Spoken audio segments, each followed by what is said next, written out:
Vamos novamente abrir nossas Bíblias no Evangelho de João, capítulo 1. Vamos ler desde o verso 35. No dia seguinte estava João outra vez na companhia de 2 dos seus discípulos. E vendo Jesus passar, disse: Eis o Cordeiro de Deus. Os 2 discípulos, ouvindo dizer isto, seguiram a Jesus. E Jesus, voltando-se e vendo que o seguiam, disse-lhes: Que buscais? Disseram-lhe: Rabi, que quer dizer mestre, onde assistes? Respondeu-lhes ele: Vinde e vede. Foram, pois, e viram onde Jesus estava morando, e ficaram com ele aquele dia, sendo mais ou menos a hora 10ª. Era André, o irmão de Simão Pedro, um dos 2 que tinham ouvido o testemunho de João e seguido a Jesus. Ele achou primeiro ao seu próprio irmão Simão, a quem disse: Achamos o Messias, que quer dizer Cristo, e o levou a Jesus. Olhando Jesus para ele, disse: Tu és Simão, o filho de João. Tu serás chamado Cefas, que quer dizer Pedro. Ainda na primeira epístola de Pedro, capítulo 5,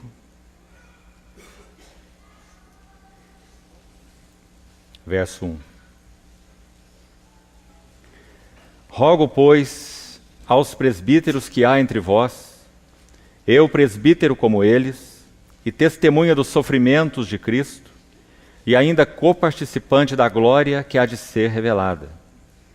Pastoreai o rebanho de Deus que há entre vós, não por constrangidos, mas espontaneamente, como Deus quer, nem por sorte da ganância, mas de boa vontade, nem como dominadores dos que vos foram confiados, antes tornando-vos modelos do rebanho. Ora, logo que o Supremo Pastor se manifestar, recebereis a imarcessível coroa da glória. Rogo igualmente aos jovens: sede submissos aos que são mais velhos. Outrossim, no trato de uns com os outros, cingi-vos todos de humildade. Porque Deus resiste aos soberbos, contudo aos humildes concede a sua graça. Temos visto até aqui parte do trabalho transformador de Deus nas vidas de Paulo e de Pedro. Vimos no primeiro dia e no segundo que aquela epístola de Paulo, a segunda dele, aos Coríntios, ela é um tanto autobiográfica. Juntamente com a epístola aos Filipenses, compõe 2 cartas em que Paulo revela muito do significado de sua vida e de seu serviço ao Senhor. Sabemos que essa segunda epístola aos Coríntios foi escrita ainda numa fase, de certa forma, inicial do ministério de Paulo. Ele já havia escrito 1º e 2º aos Tessalonicenses, e então, logo em seguida, nós temos 1º e 2º aos Coríntios, e depois Romanos e Gálatas. Paulo estava ainda numa fase, podemos assim dizer, inicial de seu serviço ao Senhor no que concerne a esse serviço apostólico, de visitação, de pregação do Evangelho e de visitação àquelas diversas assembleias. Mas nessa epístola mesmo, segundo aos Coríntios, nós já vemos os resultados do trabalho da cruz na vida de Paulo. Vemos muito bem que essa questão descrita por ele na primeira epístola aos Coríntios, capítulo 4, dizendo que ele enviaria Timóteo a eles para lhes dar a conhecer os seus caminhos em Cristo Jesus. No primeiro capítulo daquela epístola, 1 aos Coríntios, nós temos algo sobre a palavra da cruz. No capítulo 4, Paulo fala sobre os seus caminhos em Cristo Jesus. Claro que os seus caminhos em Cristo são representados pelo caminho da cruz. Ele inicia a sua segunda epístola aos Coríntios, chamando essa ação de Deus na sua vida, quebrando e moldando como uma sentença de morte. Deus estava decidido, em sua soberana e graciosa vontade, quebrar e moldar esse vaso Saulo de Tarso. Tomou de uma situação completamente oposta àquilo que o Senhor então faria nele. Ele era aquele que respirava ameaças e morte contra os discípulos do Senhor. Ele era alguém tão autoconfiante e tão soberbo, tão pretensioso e tão arrogante. Ele se chama de um blasfemo, um insolente e um molestador da igreja. E o Senhor, na sua graça eletiva, bendita, ele encontrou Saulo naquela estrada de Damasco e iniciou um trabalho transformador na vida de Saulo. Nós sabemos que 11 anos mais ou menos se passaram, desde a estrada de Damasco até Antioquia, onde Paulo, junto com outros irmãos, servia ao Senhor quando foi designado pelo Espírito Santo para então iniciar aquelas jornadas pregando o Evangelho de acordo com o desejo de Deus. 11 anos. O que Paulo estava fazendo nesses 11 anos? Segundo o livro de Gálatas, escrito por ele mesmo, ele esteve 3 anos na Arábia. E muito provavelmente, embora não possamos afirmar, mas muito possivelmente, os outros 8 anos em Tarso. Pois foi aí que Barnabé o encontrou, como registrado no livro de Atos, capítulo 11. Barnabé vai em busca de Saulo em Tarso, para então convidá-lo para aquele trabalho do Senhor junto àqueles cristãos em Antioquia. 11 anos dos quais nada sabemos sobre Saulo, mas sabemos que o Senhor já o havia encontrado na estrada de Damasco. O que será que Saulo esteve fazendo nesses 11 anos? Saulo esteve fazendo uma releitura da palavra de Deus que ele conhecia tão bem em sua letra. Um hebreu de hebreus, um fariseu quanto à lei. Um fariseu teria que saber porções enormes das Escrituras de memória. E esse era Saulo de Tarso. Nesses 11 anos ele teve a oportunidade de fazer uma releitura da sua Bíblia à luz da revelação de Deus em Cristo Jesus. Então Paulo vai citar inúmeros textos nas suas 13 epístolas do Velho Testamento, interpretando-as à luz da revelação de Cristo. Quando a epístola aos Coríntios termina, Paulo vai dizer no capítulo 12 que ele havia sido arrebatado até o terceiro céu há 14 anos atrás. E esse período aponta exatamente para esses 11 anos iniciais, onde Saulo estava provavelmente em Tarso, quando então ele descreve aquela experiência, segundo aos Coríntios 11, falando das visões e das revelações do Senhor.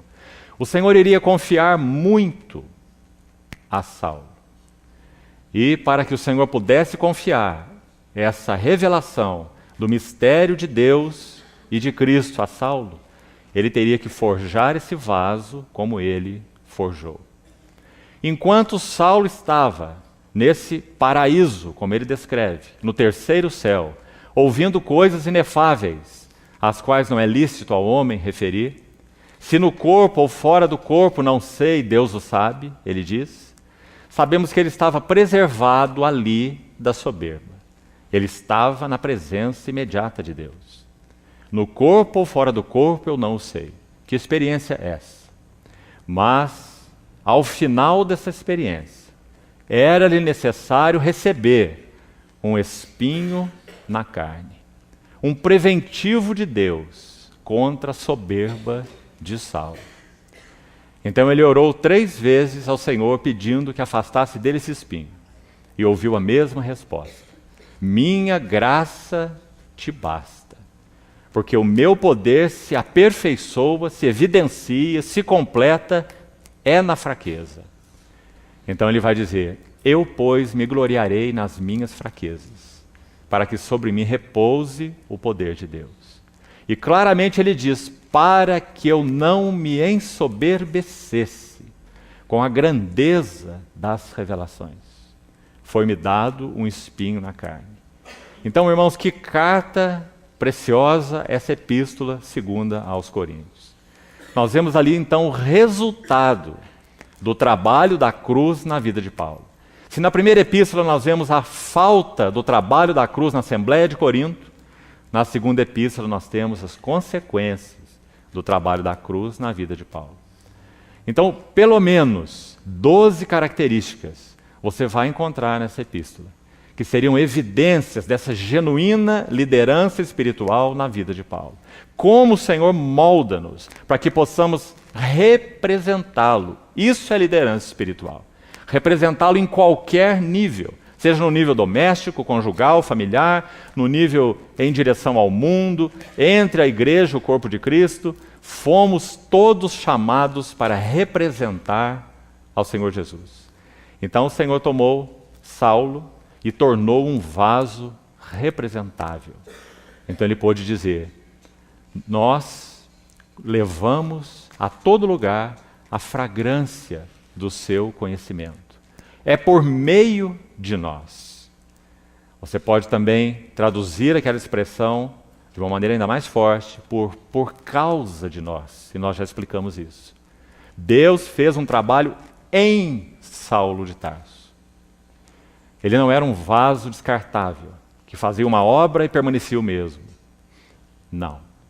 Cristo estava sendo formado na vida e no caráter de Saulo. Então ele pôde dizer: eu trago no corpo as marcas do Senhor Jesus. Ele pôde dizer: o que vistes, aprendestes, ouvistes de mim, isso praticai. E o Deus da paz será convosco. Sede meus imitadores e observai os que andam segundo o modelo que tendes em nós. Todas essas frases são expressão de liderança espiritual. Agora, qual a convicção que ele tinha? Relembramos ontem em 1 Timóteo capítulo 1. Que Deus fez o que fez na vida dele por misericórdia, por graça e para que ele se tornasse um modelo para todos quantos haveriam de crer no Senhor Jesus. Esse é o mesmo propósito do Senhor para todas as nossas vidas. O que ele faz em nós está para além de nós. Tudo que ele nos dá não para em nós. De todas as formas que ele nos tem abençoado é para além de nós. Todos os dons, toda a revelação, todo o entendimento que possamos ter pela graça do Senhor não foi designada a permanecer conosco. Mas para que possamos representar o Senhor de maneira adequada naquilo que Ele nos tem dado, é necessário que suas mãos nos forjem. Então esse capítulo 12, irmãos, de 2 aos Coríntios, traz esse exemplo gritante aos nossos ouvidos. Não basta recebermos visões e revelações do Senhor. Igualmente carecemos de uma proteção contra a soberba. Por isso ele inicia o livro e termina o livro basicamente da mesma maneira. Ele inicia falando de uma sentença de morte, já vimos. E ele termina o livro falando de um espinho na carne. Que o Senhor nos ajude a entender o que realmente significa o caminho da cruz. E nós nos disponhamos a que o Senhor não retire sua mão de nós. Trate-nos segundo sua misericórdia.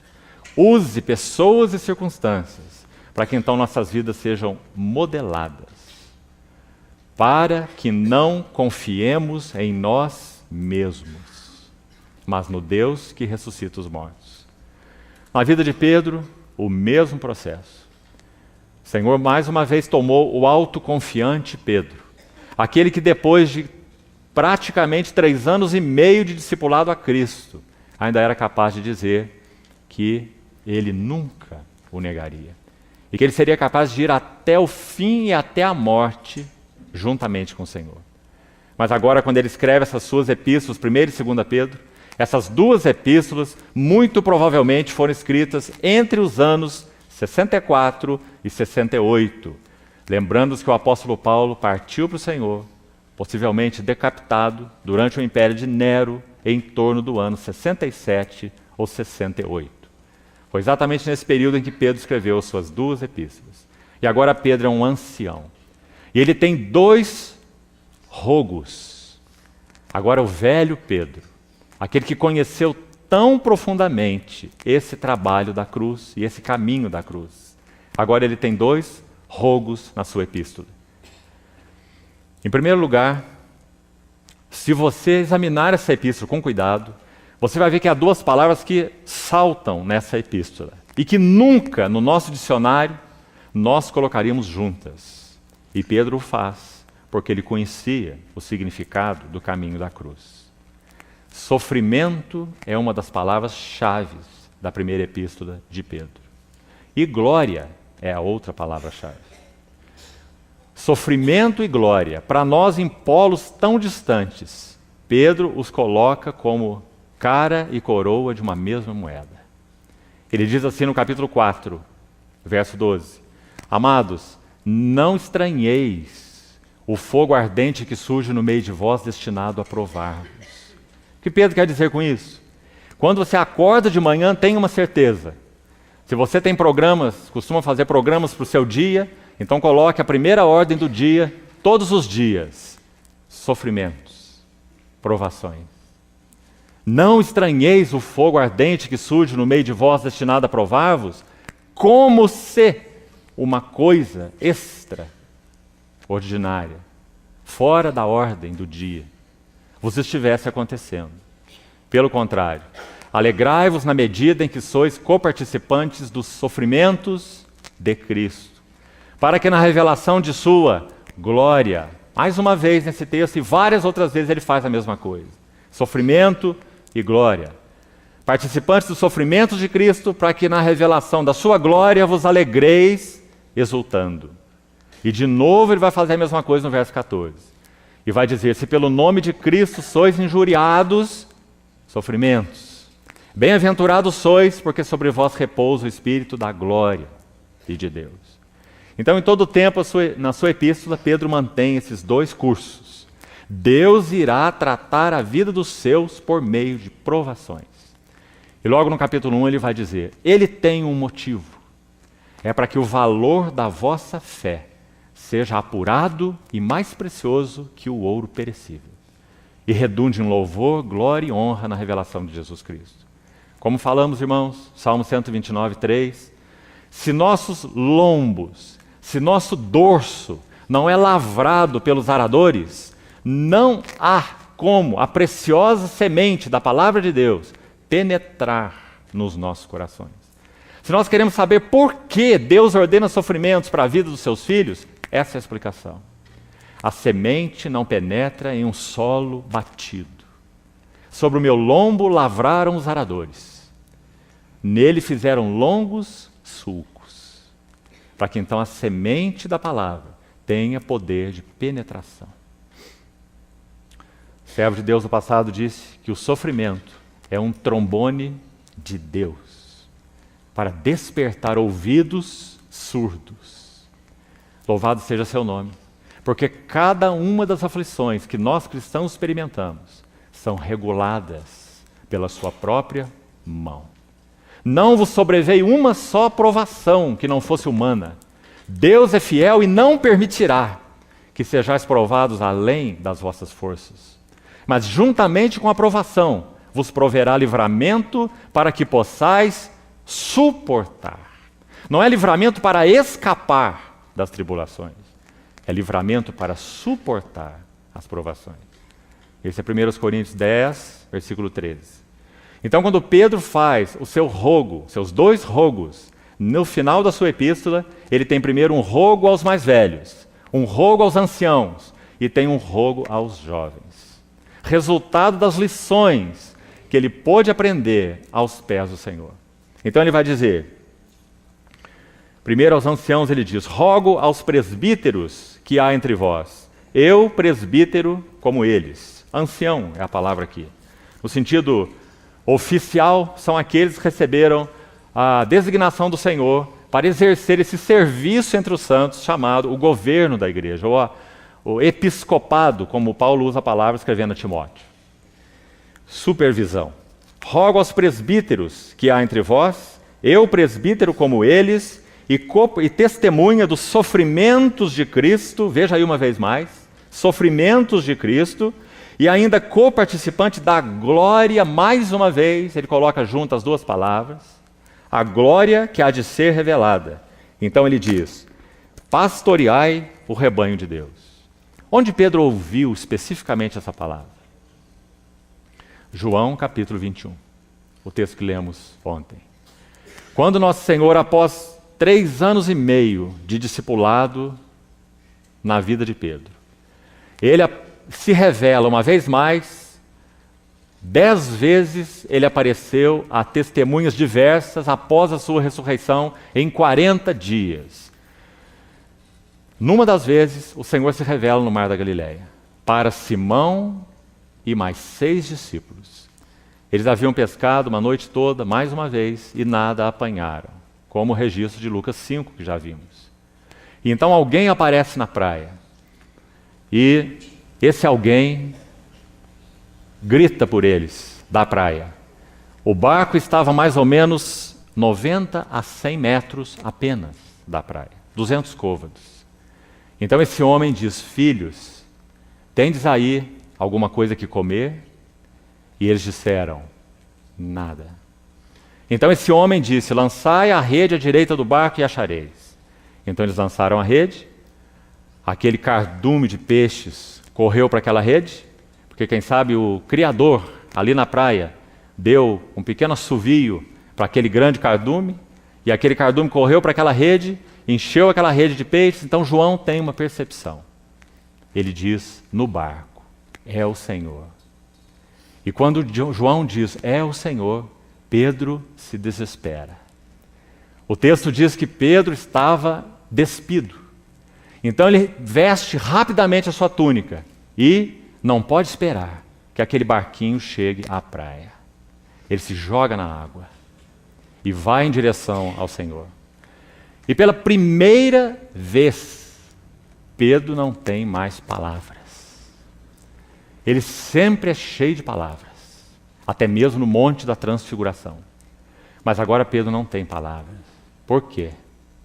Porque quando ele chega à praia, ele vê ali um braseiro.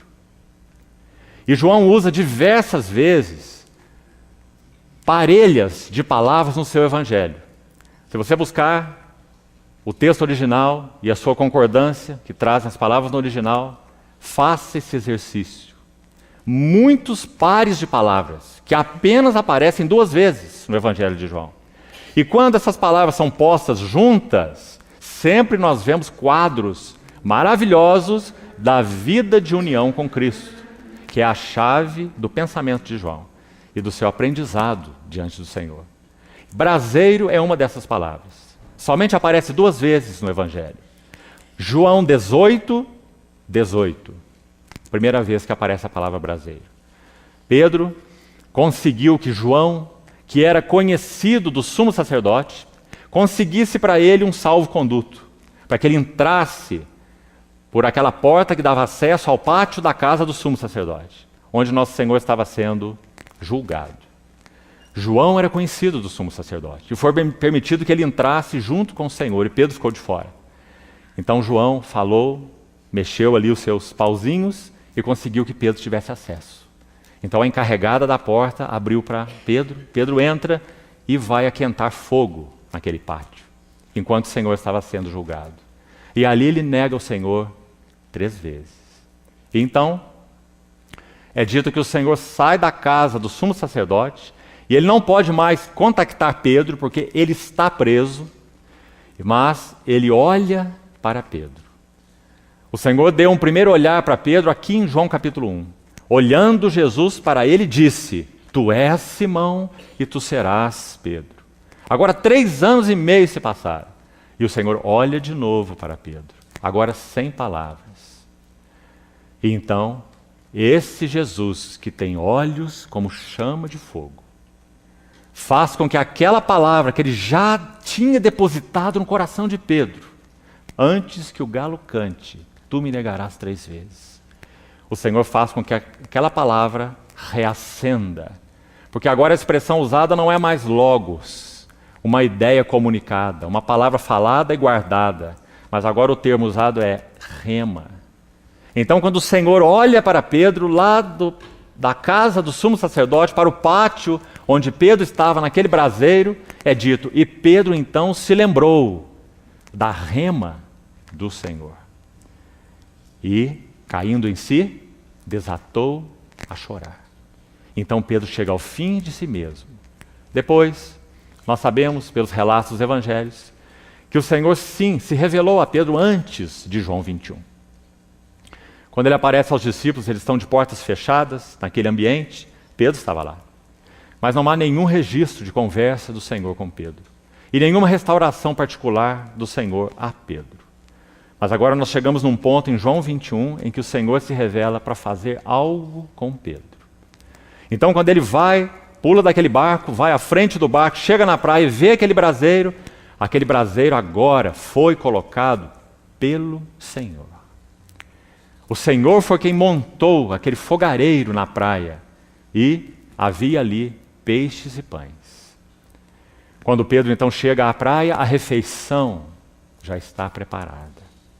Mas, irmãos, o texto é tão precioso que o Senhor então diz a eles que vieram atrás, depois de Pedro, arrastando a rede com 153 grandes peixes até a praia, conforme o relato de João. Então, embora já houvesse uma refeição naquele braseiro, ali havia pão e ali havia peixes. Nosso Senhor diz assim: trazei alguns dos peixes que acabastes de apanhar. O que isso significa? Que apesar das falhas e fracassos de Pedro, o Senhor ainda continua buscando cooperadores. Então é dito no texto que é o Pedro mesmo. É ele quem entra no barco e arrasta a rede para a praia. E então, o Senhor começa essa arguição com Pedro. Por 3 vezes ele diz: tu me amas. E ele usa, após a resposta de Pedro, esta palavra que acabamos de ler na sua epístola: rogo aos presbíteros que há entre vós pastoreai. O Senhor disse isso a Pedro 3 vezes, veja no texto de João 21, versos 15 e 17. Pedro, tu me amas? Senhor, tu sabes que eu te amo. Lembrando que o Senhor usou na pergunta a palavra que se refere a um amor que vai até a morte. Porque é isso que o Senhor, que Pedro havia dito, que tinha pelo Senhor. Que tipo de amor ele achava que tinha? Um amor que iria até a morte. Ágape. Então o Senhor pergunta com esta palavra, porque foi isso o que Pedro disse. Pedro, você me ama até a morte? E Pedro respondeu: sim, Senhor, tu sabes que te amo. Mas agora ele não ousa usar a palavra ágape, derivada de ágape. Ele usa a palavra derivada de filéu, que sim fala de um amor elevado, mas de um amor bem inferior ao significado de ágape, porque fala de um amor entre amigos, um amor de amizade, e não um amor sacrificial. Então Pedro responde com essa palavra inferior. E então o Senhor diz a ele a primeira vez: apacenta as minhas ou os meus cordeiros. Essa palavra cordeiros na língua original, interessante, é uma palavra para um pequenino animal filhote. Literalmente nós podíamos traduzir assim: dê alimento para os meus cabritinhos. Porque embora o Senhor tenha falado 3 vezes a palavra apacenta, na língua original são diferentes. No versículo 15 é uma palavra que se repete no versículo 17, no versículo 16 a palavra é diferente. A palavra do verso 15 e do verso 17 para apacenta significa particularmente dar comida, dar pasto, dar alimento. A palavra do verso 16 significa conduzir ou guiar. São as 2 responsabilidades do pastor de ovelhas. Ele vai conduzir, guiar e supervisionar. Essa foi a palavra que Pedro usou na sua epístola. Conduzir, guiai, supervisionai o rebanho de Deus. Pastoreai o rebanho de Deus. 1 Pedro 1,5. Mas também o Senhor usou outra palavra 2 vezes. Verso 15 e verso 17. E aí ele usou uma palavra que significa particularmente dar comida, dar pasto. Conduzir e guiar por um lado e dar alimento e pasto por outro lado. Essas palavras resumem todo o serviço do pastor. Conduzir, supervisionar e guiar por um lado e dar comida, preparar comida por outro lado. Tanto para os cabritinhos, palavra usada no verso 15, dê comida para os meus filhotinhos, para os meus cabritinhos. Que palavra mais doce do Senhor para Pedro. E que encargo e que responsabilidade. E então, nas outras vezes, ele usa a palavra ovelhas, que já se refere ao animal adulto.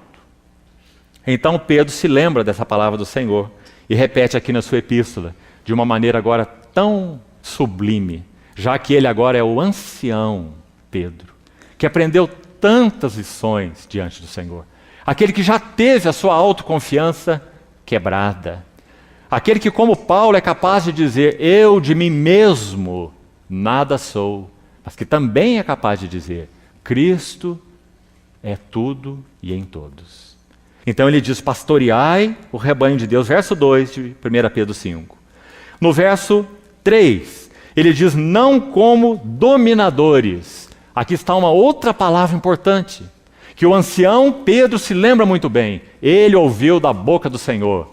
Mateus 20 e também Marcos 10. Para que você tenha uma ideia do contexto, o colégio apostólico estava à beira de uma guerra civil. 10 contra 2. Porque a mãe de Tiago e João se achegou ao Senhor com seus 2 filhos e fez aquele pedido. Ordena, na verdade ela não fez um pedido. Ela ordenou o Senhor que ordenasse. Ela diz, manda que no teu reino estes meus 2 filhos se assentem, um à sua direita e outro à sua esquerda. Mães são iguais desde Eva. Todas têm o mesmo coração e os mesmos interesses. Ela sabia que o Senhor só tinha um espaço à direita e outro à esquerda. E nada mais elevado do que ter seus 2 filhos, um de cada lado do Senhor. Essa mãe iria morrer em paz e cheia de glória. Então, nosso Senhor olhou para eles, os 3, a mãe e os 2 filhos, e disse, vocês não sabem o que pedis. Podeis vós beber o cálice que eu estou para beber? E quando você faz uma pergunta para uma criança, quando ela é desafiada, mesmo que ela não entenda a pergunta, ela vai responder, sim, eu posso. Então eles nem sabiam o que era esse cálice. Eles não tinham compreensão nenhuma da cruz. É isso que Lucas vai nos dizer no capítulo 18. Seus sentidos estavam encobertos. Eles não percebiam o que o Senhor ensinava. Lucas diz claramente no seu evangelho. Mas eles disseram, podemos beber o seu cálice. Aliás, tudo que o Senhor for fazer, nós vamos fazer atrás do Senhor. Nós podemos. Então o Senhor disse, e vós bebereis o meu cálice. Tiago e João. Mas quanto ao assentar-se à minha direita ou à minha esquerda, isso compete ao meu Pai. E então é dito que quando esses 2 fizeram esse pedido através de sua mãe, os 10 se indignaram contra eles. Por que você acha que eles se indignaram? Porque eles pensaram, mas eles são muito soberbos. Como uma atitude dessa pode acontecer aqui? Não. Eles se indignaram porque eles pensaram, eles foram mais rápidos do que nós. Então o colégio apostólico estava à beira da guerra civil. E o nosso Senhor usa essa palavra que Pedro repete aqui nesse versículo. Pastoreai o rebanho de Deus, não como dominadores. Essa palavra. Ela aparece em Marcos 10, que é o mesmo relato de Mateus 20. Esse pedido ao Senhor. Ela aparece a terceira vez em Atos 19 e 16. E a última vez, são apenas 4 vezes, aqui onde nós temos aberto 1 Pedro 5,3. O que ela significa? Atos 19 e 16 vai nos dar o sentido mais exato dessa palavra. Paulo estava em Éfeso, e em Éfeso havia 7 judeus exorcistas ambulantes. Esses 7 filhos, 7 judeus eram filhos de um homem chamado Seva. Creio que você se lembra do relato. Então, eles eram exorcistas ambulantes. E diante de uma situação de um endemoniado, eles disseram assim, esconjuro-vos, em nome de Jesus a quem Paulo prega. Então o espírito imundo disse, eu conheço Jesus, e sei quem é Paulo, mas vós quem sois? E então esse possesso partiu para cima deles, e diz o texto, que ele os deixou desnudos e feridos. E eles saíram envergonhados daquela casa. Então Lucas vai usar essa palavra, subjugando-os. Então o possesso saltou sobre eles, subjugando-os. Essa é a mesma palavra que o Senhor usou em Mateus 20, Marcos 10 e 1 Pedro 5, 3. Não como os que subjugam. Porque aqueles que subjugam representam a autoridade de Satanás. Aquele que subjugou aqueles judeus, filhos de Seva, foi um espírito imundo. Ele os subjugou, não como subjugadores dos que vos foram confiados. Tremenda responsabilidade. Na medida que o Senhor disciplina anciãos, então Ele pode confiar, não perca essa palavra aí, irmão, algo a eles, como falamos ontem. Quanto mais disciplina do Senhor realmente conhecemos, quanto mais nós conhecemos o que significa sentença de morte, espinho na carne, quanto mais essas coisas são reais e não teóricas para nós, então mais o Senhor pode nos confiar. Porque se o Senhor nos confiar mais do que a disciplina que Ele realizou em nós, Ele sabe que nós estaremos em um grande perigo. Então o Senhor vai nos confiar na medida da sua disciplina. Na medida em que sua disciplina for recebida de suas mãos. Eles vos foram confiados. Então não os subjuguem, não os dominem, mas tornando-se os anciãos modelos, e aqui a palavra é tipos, modelo do rebanho. Ora, logo que o Supremo Pastor se manifestar, recebereis a imarcessível coroa da glória. E aqui queria destacar uma última palavra para comentarmos alguns minutos sobre João e concluirmos. Versículo 5. Segundo rogo de Pedro, agora não é aos anciãos, agora é aos jovens. Rogo igualmente aos jovens, sede submissos aos que são mais velhos, outrocinha no trato de uns com os outros, cingi-vos. Agora aqui nós temos uma linda palavra. Ela só aparece esta vez em todo o Novo Testamento, irmãos. Apenas aí. E aqui nós vemos que a memória de Pedro, mais uma vez, é recuperada em direção ao seu Senhor. Sabe por quê? Ontem nos lembramos. João 13. Embora a palavra lá não seja a mesma, essa palavra é única, como já falamos, já vamos dar o sentido dela. Mas Pedro se lembra quando o Senhor tirou a sua vestimenta de cima e cingiu-se com uma toalha e passou a lavar os pés dos seus discípulos, para ensiná-los a lição de cooperação. Se eu não te lavar, não tem parte no meu serviço, comigo. Mas agora a palavra que Pedro usa aqui não é a mesma de João 13, para cingir. Ela é mais específica, por isso ela é mais preciosa. A palavra que Pedro usa aqui significa aquele avental de escravo. Aquele avental que somente o escravo usava para trabalhar e que o diferenciava de todos os outros homens livres. Ele escolheu essa palavra pelo Espírito Santo e colocou-a dentro desse rogo, em particular, que ele faz aos jovens. Veja aí.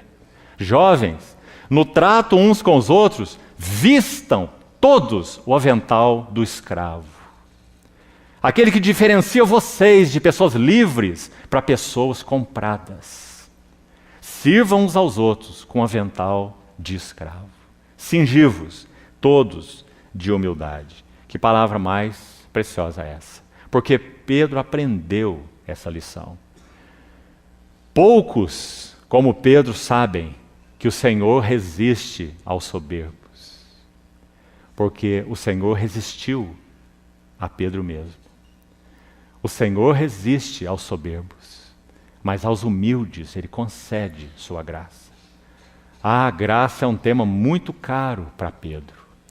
Ele termina sua epístola assim: o Deus de toda graça, 1 Pedro 5,10, que em Cristo vos chamou a sua eterna glória.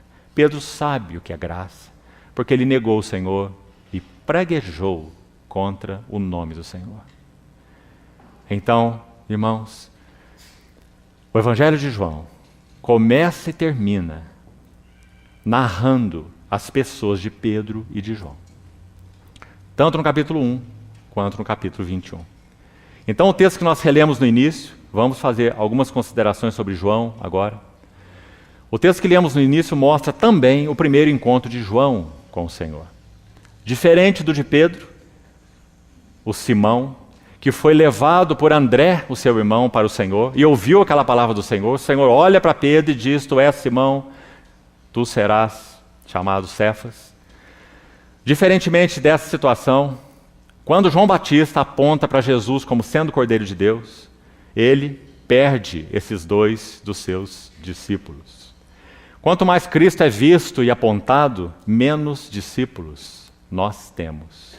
Porque nós não fomos chamados para discipular ninguém. Nosso discipulador é Cristo. Todo o nosso discipulado é a Cristo. Então, quando ele aponta o Cordeiro de Deus, dois dos seus discípulos seguem o Cordeiro. E o Senhor Jesus olha para trás e faz aquela pergunta que nosso irmão já nos lembrou aqui na segunda-feira pela manhã. Basicamente a mesma que foi feita para Salomão. Que me pedis? Que queres? O Senhor percebeu que dois andavam atrás dele e ele faz essa tremenda pergunta. Quanta resposta poderia acontecer aqui? Eles deveriam pedir um tempo para o Senhor e falar, Senhor, já que o Senhor perguntou isso, nos dá 1 hora para responder. Porque a resposta vai ser muito precisa. O que nós queremos? O Senhor estava disposto a atender o desejo deles. Mas então eles fizeram outra pergunta. E que pergunta maravilhosa. A pergunta deles foi, onde moras? Eles queriam o próprio Senhor. Por isso, todos os 5 escritos de João mostram que a lição que João melhor aprendeu, e é a que ele evidencia nos seus 5 livros, não se esqueça, inclusive no Apocalipse, é vida de união com Cristo. Que pena que quando nós olhamos para o Apocalipse, nós só vemos gafanhotos de 1 metro de altura e besta com um monte de chifres. Porque o tema de Apocalipse é o noivo e a noiva. Vida de união com Cristo. Então, já no primeiro encontro de João com o Senhor, isso está evidenciado.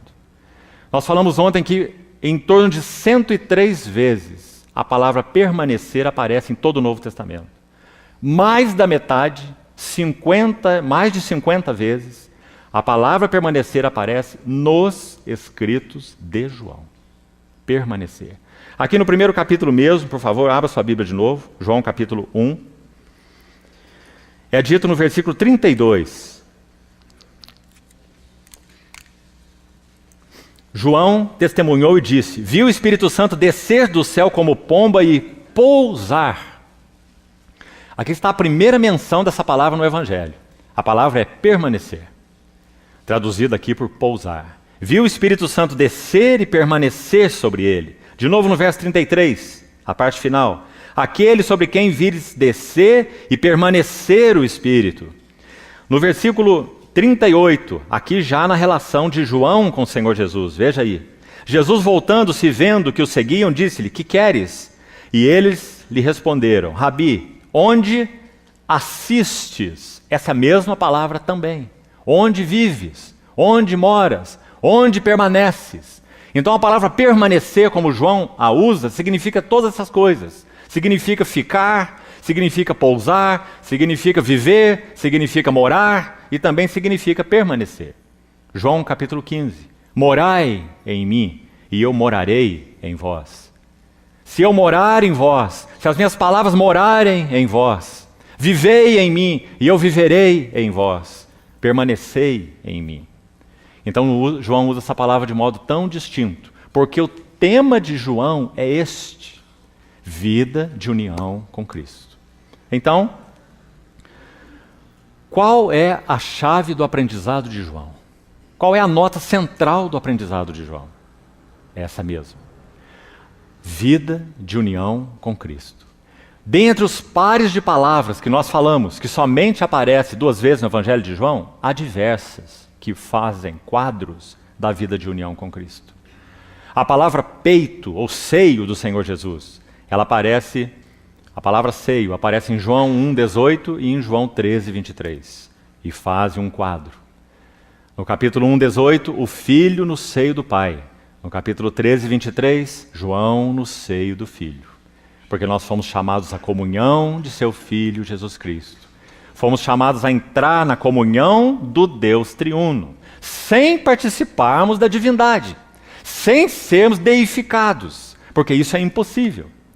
Nós sempre seremos seres criados, mesmo quando estivermos glorificados, e Deus continuará sendo Deus, na sua onipotência, na sua onisciência, na sua onipresença, em todos esses seus atributos. Mas nós fomos chamados para a vida de união com Cristo em Deus. Assim como és tu, ó Pai, em mim e eu em ti, também sejam eles em nós, para que o mundo creia que tu me enviaste. Chamados à comunhão de seu Filho Jesus Cristo. Então, irmãos, como o Senhor usou particularmente a João? Temos só apenas alguns minutos para traçar algumas linhas. Primeiro, João falou para a segunda e terceira geração de cristãos. Parece que, efetivamente, o ministério de João só começa quando o de Paulo e de Pedro terminam.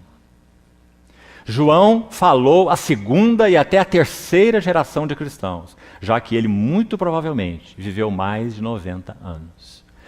Quando nós temos uma primeira geração, a verdade, a revelação é recebida com poder. Na primeira geração, há uma poderosa revelação. Na segunda geração, a verdade e a revelação é recebida de segunda mão. Então nós temos tradição. Quando João começou a exercer o seu ministério, João encontrou a igreja já em tradição. Aquela poderosa revelação inicial já tinha um tanto se esvaído. E na terceira geração, ainda pior. Se nós temos uma poderosa revelação na primeira, se nós temos uma tradição na segunda, porque quase tudo é recebido de segunda mão, na terceira nós temos acomodação e indiferença. Então, o Senhor, na sua bondade e soberania, Ele guardou esse seu discípulo para a segunda e terceira geração. Por isso, quando o Senhor chamou João, você se lembra o que ele estava fazendo? Ele não estava pescando, ele estava remendando as redes. Certa vez, nós estávamos fazendo um passeio de escuna numa orla aqui no país. E aquela escuna se aportou uma pequena ilha. E quando descemos naquela ilha, havia um pescador. De longe avistamos um pescador, que já havia puxado a sua rede e estava com aquela agulha de madeira, usada para fazer o remendo das redes. Então aquele quadro nos chamou a atenção, e nós fomos até o pescador, para ver como ele fazia esse trabalho. Então nós perguntamos para ele, como você remenda os buracos da rede? E ele respondeu assim: você precisa partir dos fios guias. Você não faz um remendo de qualquer maneira, tecendo um remendo naquele buraco da rede. Você parte dos fios guias. Foi isso que João fez no seu ministério. João retoma os fios guias. Então, quando ele escreve a sua epístola, ele vai dizer: aquele espírito que nega que Jesus veio em carne, esse não é de Deus. João está tomando um fio guia. Que fio guia é esse? O Filho de Deus é eterno, não é criado. Quantas heresias já surgiram a partir daí? Queriam dizer que o Filho de Deus é um ser criado. Lembra da heresia de Ário, o arianismo? Lembra de Paulo de Samosata, que dizia que Jesus de Nazaré era uma pessoa e o Cristo celestial era uma outra pessoa? Então, quando Jesus entra no Jordão para ser batizado, o Cristo celestial se apossa do Jesus humano. E quando chega na cruz, acontece o contrário. Quando ele diz, Deus meu, por que me desamparaste? O Cristo celestial abandona o homem Jesus na cruz. Heresias do início da história da igreja. Então, João vai retomar os fios originais. João vai nos falar como ninguém, João 14, 15 e 16, sobre o Deus triuno. As pessoas da Trindade, a interhabitação, a comunhão que elas têm entre si. Depois viria a heresia do modalismo, dizendo que Pai, Filho, Espírito Santo são apenas modos de expressão, não são pessoais. O Pai e o Filho é a mesma coisa. No Velho Testamento você tem principalmente o Pai, nos Evangelhos você tem principalmente o Filho, e nas epístolas de Atos em diante, o Espírito. Apenas modos de manifestação. Sabélio, sabelianismo, foi quem primeiro falou, pronunciou essa heresia.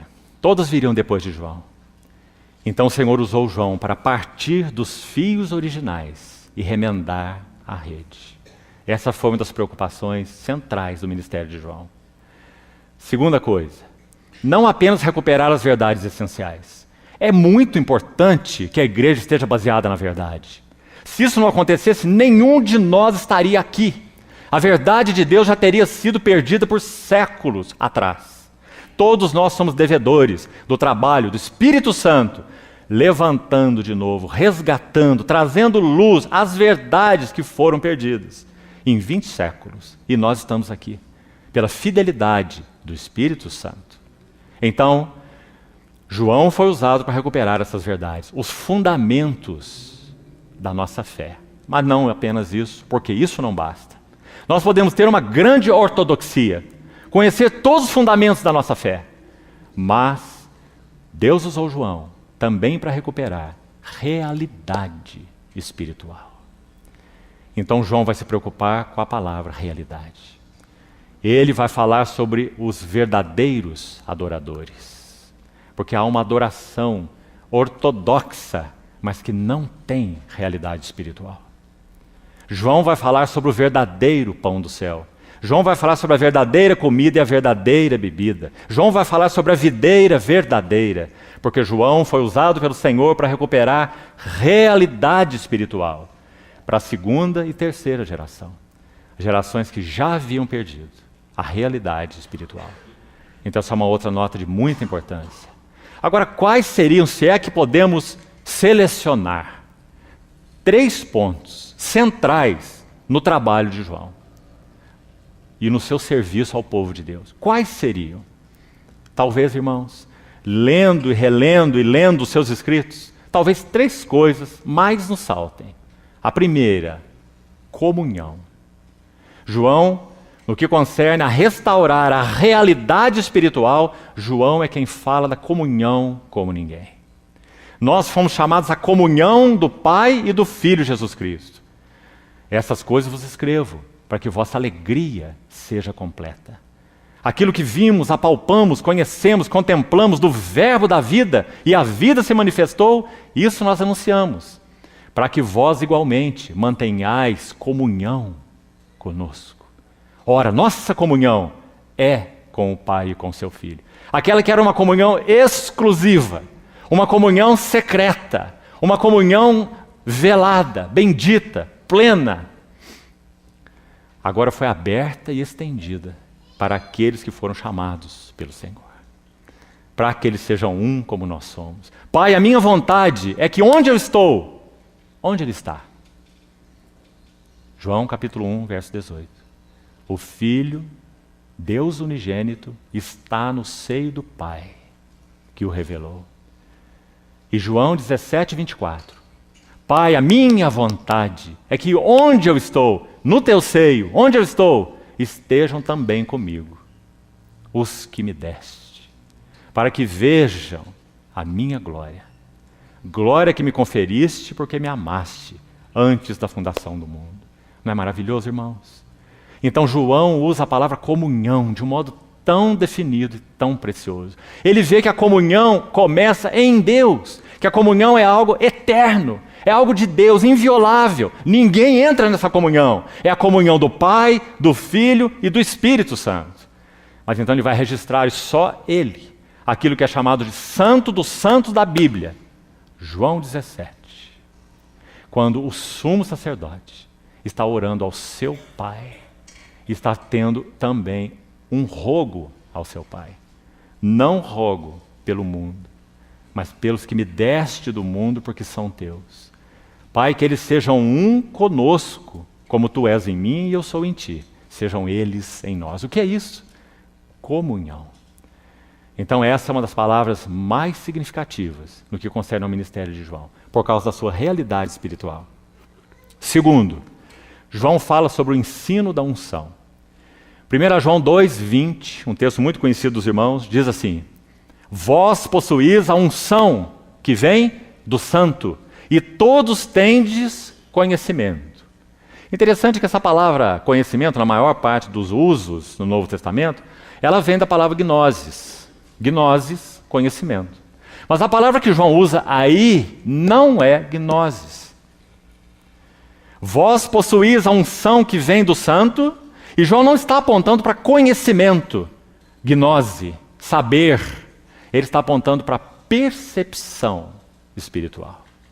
A palavra usada aí é melhor traduzida por percepção e não por conhecimento, pois não é gnosis.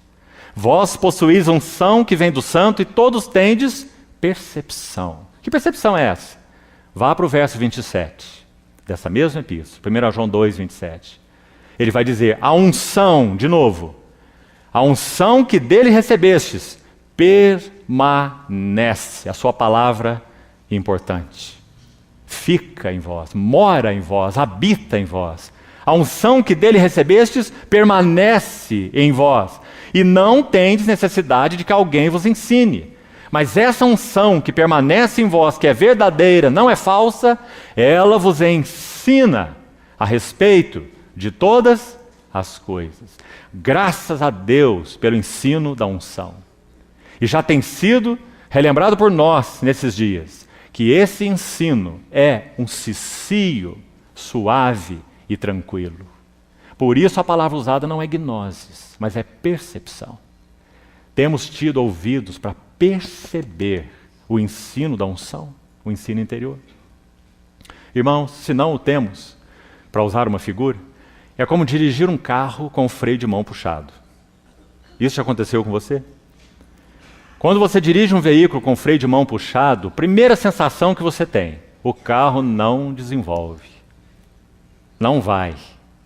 Segunda sensação, o cheiro não é muito bom. Então você vai ser alertado por um outro sentido que vai dizer, você precisa parar. Então nós paramos o veículo e vamos investigar o que aconteceu. Quando nós não ouvimos o ensino da unção, nós andamos com o freio de mão puxado. Nem nossas vidas com o Senhor se desenvolvem e nem nós podemos chegar efetivamente a lugar algum.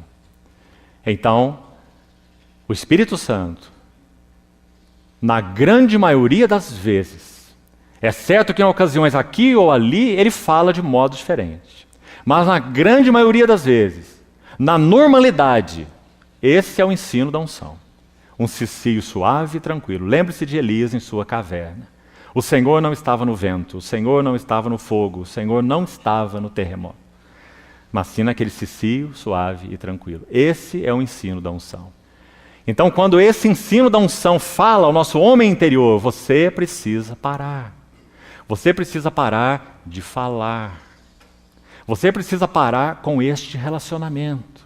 Você precisa parar com essa leitura. Ele já puxou o freio de mão. E se nós não pararmos, então nós vamos sentir o cheiro de queimado. Não poderemos avançar com o Senhor. Por outro lado, como então a vida de Cristo cresce em nós? Qual é a chave para a vida de Cristo crescer em nós? Ouvir o ensino da unção. Por isso, irmãos, nunca podemos separar o Espírito de Deus da palavra de Deus. Esse é um par inseparável. E o que Deus uniu, não separe o homem. Assim nós ouvimos o ensino da unção.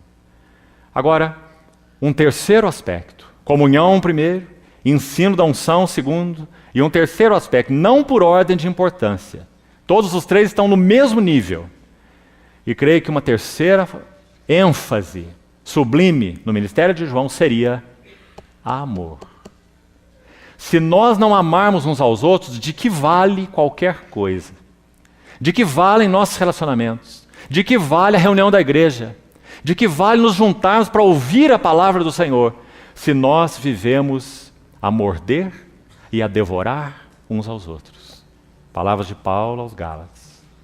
Se vos mordeis e devorais uns aos outros, vede que não sejais mutuamente destruídos. Então João vai refletir nos seus escritos as palavras que ele ouviu do Senhor. Filhinhos, amai-vos uns aos outros. Novo mandamento eu vos dou. Por que ele é novo? Porque o padrão mudou. Na lei, amarás ao próximo como você ama você, como a ti mesmo. Já é um alto padrão. Mas o Senhor o elevou mais. Amai-vos uns aos outros, não como você ama você. Cuidado com os ensinos da psicologia no meio da igreja. Amai-vos uns aos outros, como eu vos amei. E o amor do Senhor por nós é um amor até o fim. Amou os seus que estavam no mundo e os amou até o fim. Então essa é a terceira ênfase de João. Nisto conhecerão todos que sois os meus discípulos.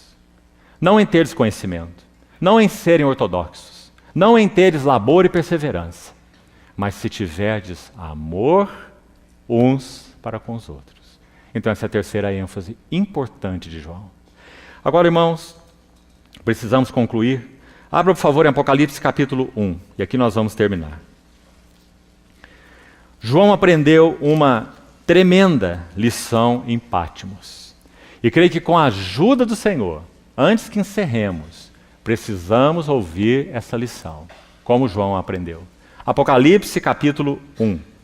Olhe em particular para o verso 16 nesse momento. Nós já dissemos para os irmãos que quando João tem essa revelação em Patmos, e o contexto começa a partir do verso 9, se você olha para o verso 10 desse capítulo, você vai ver que quando João ouve aquela voz que vai falar com ele, preste atenção aí, ele diz: eu ouvi por detrás de mim uma voz. Você já se perguntou sobre esse por detrás? Não seria natural que, se o Senhor vai se revelar a João, ele se mostre à frente de João? Por que João tem que virar para trás? E por que o Senhor se revelou atrás de João? Segundo a história, muito provavelmente, João tenha cuidado das 7 igrejas da Ásia. É por elas que João intercede. São elas que estão no coração de João. Quando João está exilado em Patmos, de alguma maneira, ele poderia até mesmo ver a costa da Turquia, da Ásia Menor. Onde estavam as 7 igrejas naquela província, Ásia Menor. João possivelmente serviu aquelas 7 igrejas. E agora ele é o último apóstolo. E ele tem a carga no seu coração do que será então da obra de Deus. O que será das igrejas de Deus. Então, enquanto João estava ali por causa da palavra do Senhor, por causa do testemunho do Senhor, é o que ele vai dizer no verso 9, ele diz: ouvi por detrás de mim. Que figura mais preciosa. O que o Senhor, em outras palavras, está dizendo para João é: João, você está olhando para o lugar errado. Não olhe para as igrejas, não olhe para a obra, olhe para mim mesmo. Então, quando ele vira, ele vê 7 candeeiros de ouro. Aquilo que João estava vendo ali na Ásia Menor, de alguma maneira, ele vê agora aqui na sua visão celestial. Onde estavam essas 7 igrejas? Elas estavam naquela cena com o sumo sacerdote em meio a todas elas. Que segurança para o coração de João. Irmão, escute bem. A obra de Deus não é a nossa vida. Cristo é a nossa vida. A igreja de Deus não é o nosso viver. Cristo é o nosso viver. Quando nós colocamos a obra de Deus no centro do propósito eterno de Deus, nós corremos o risco de perder a Deus fazendo a obra para Deus. Quando nós colocamos a igreja de Deus no centro do propósito eterno de Deus e vivemos para a igreja, nós corremos o risco de perder Cristo na igreja. Nosso irmão Watchman, já no final de sua vida, pouco antes de partir para o Senhor, ele escreveu algo assim, como que orando ao Senhor: Senhor, eu passaria tudo de novo em minha vida, não por causa da igreja, e nem por causa da tua obra, mas por ti mesmo. Esse é o objetivo do Evangelho, como nós vimos em Maria de Betânia. Levar-nos a nos derramar exclusivamente para o Senhor Jesus. É claro que a partir daí, compartilhamos com Ele seus encargos. Mas o nosso foco e centro não está nos encargos, mas sim nele mesmo. Então João tem essa visão tão linda.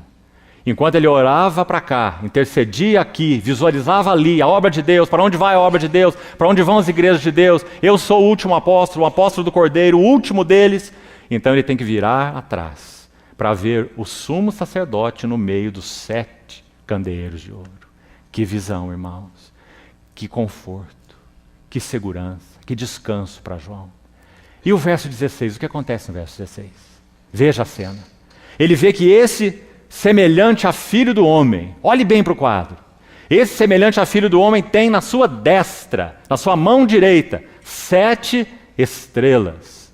É-nos dito que essas 7 estrelas são os 7 mensageiros das 7 igrejas. Ou seja, o Senhor de alguma maneira está garantindo para João que as suas igrejas sempre terão os seus mensageiros. Ele está como que dizendo: João, tua vida vai passar. João, a tua cooperação, a tua parte na obra vai passar, mas as minhas palavras não passarão. Eu sou o fiel sumo sacerdote que intercede pelos meus. Então João vê aquelas 7 estrelas. Em seguida, no verso 16 é dito: na sua boca saía-lhe uma espada afiada de 2 gumes. Veja a relação. Os mensageiros de Deus, por sua graça, terão a sua palavra. E, finalmente, nesse verso 16, o seu rosto resplandecia como o sol na sua força. Você viu as 3 coisas juntas? O que João viu como garantia no Senhor Jesus? Que as igrejas do Senhor Jesus teriam os seus mensageiros, teriam a sua palavra e teriam o seu rosto. Que consolo para João. E então, concluindo, quando nós chegamos à frente nesse relato, versos 17 e 18, nós vamos ver 4 frases para João, particularmente, que nós poderíamos trazê-las, pela graça do Senhor, para nós mesmos, que seriam 4 revelações aos mensageiros de Deus.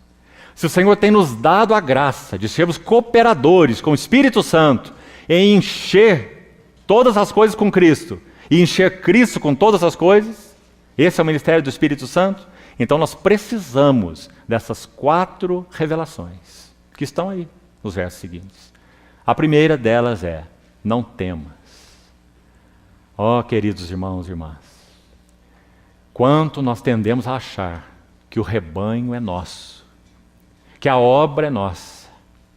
Não temas.